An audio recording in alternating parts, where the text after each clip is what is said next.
अगर कोई पड़ोसी ने जान ली अरे बाबरी सोरी का है ना सोनी ने तो आंख बंद करके मन से कथा सुन रहे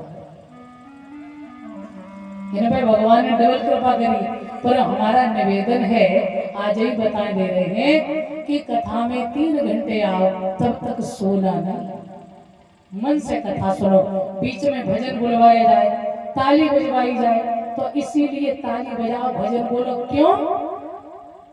क्योंकि तुम्हें आलस ना आए, निंद्रा देवी ना पधारे। क्योंकि निंद्रा देवी ने भगवान से ये शर्त रखी थी और कहा था कि हे प्रभु आपने मेरे पति को मारा कुंभकर्ण को, हम बदला लेके ही रहेंगे। तो बोले कैसे लोगे बदला? कहने लगे ये बताओ वैकुंठ में कौन जाता है? बोले जो भगवत कथा सुनता है वो। तो बोले प्रभु जी जे हमारे बढ़िया उपाय क्या? बोले ना आप कथा करेंगे और श्रोता लोग कथा को सुनेंगे नहीं। क्यों? मैं श्रोताओं के सर पे जाके बैठ जाऊंगी और श्रोता कथा सुनेंगे नहीं। और जब कोई कथा सुनेगा नहीं तो फिर खाली गोदाम में ताला देना ही पड़ेगा जी।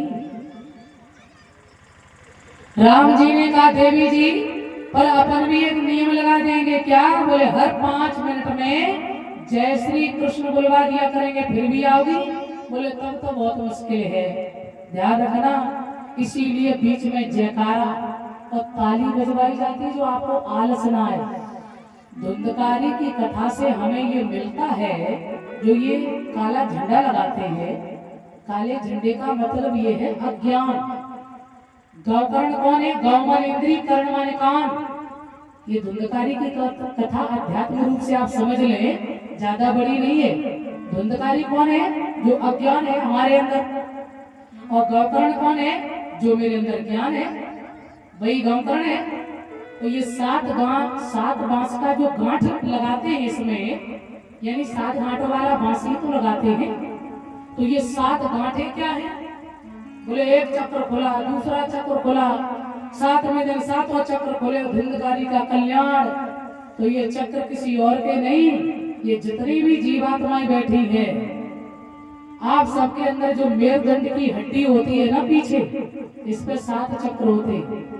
जब साधक साधना करता है ना तो एक एक चक्र पार करके जब ब्रह्मरंध्र में पहुंचता है ना, फिर वो जीव परमात्मामय हो जाता है, ब्रह्ममय हो जाता है, भगवत स्वरूप हो जाता है। इसलिए ध्यान रखना बंधुओं, मन से कथा सुने, यही तो धुंधकारी। भाई श्रोता कैसा होना चाहिए? ये धुंधकारी की कथा से ही हमें मिलता है कि धुंधकारी ने मन से जब सुनी कथा तभी तो उसका कल्याण हुआ।